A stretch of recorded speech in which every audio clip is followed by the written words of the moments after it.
নষ্ট হয়ে ঝরে পড়েছে গাছের ফুল, ফলের গায়ে নানা রকম রোগ, আবার অনেক গাছ মরে শুকিয়ে গেছে। এ চিত্র ঝালকাঠির বিভিন্ন পেয়ারা বাগানের।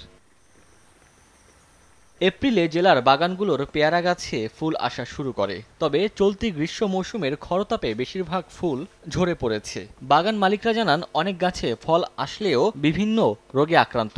এতে ফলন বিপর্যয়ের পাশাপাশি লোকসানের শঙ্কায় তারা, পাশাপাশি ঋণ পরিশোধের চিন্তায় দিশেহারা তারা। একই অবস্থা বাগানে সহ ফসল হিসেবে চাষ করা বিভিন্ন জাতের সবজির। পেয়ারার গায়ে ছোট ছোট ছিট ছিট দাগ আছে, ওইটা এবার দেখা যায় বেশি। ওই ঋণ পরিশোধ করার মতো পেয়ারা বিক্রি করি, কিন্তু আমরা সেই পেয়ারা না হইলে আমরা ঋণ কিভাবে আমরা পরিশোধ করব? বাগানে যতটুকু ফলন এখনো রয়েছে তা টিকিয়ে রাখতে নিয়মিত সেচ ও কীটনাশক ব্যবহারের পরামর্শ কৃষি বিভাগের।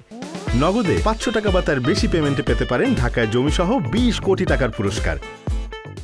রোগ নিয়ন্ত্রণের জন্য ফুল আসার আগেই কিন্তু কৃষক ভাইদেরকে পরামর্শ দেওয়া হয়েছিল যেন ছত্রাকনাশক স্প্রে করে। কৃষি বিভাগের তথ্যমতে ঝালকাঠিতে 562 হেক্টর জমিতে পেয়ারা বাগান রয়েছে, আর বাগান থেকে পেয়ারা সংগ্রহ করা হবে আগস্ট ও সেপ্টেম্বর মাসে।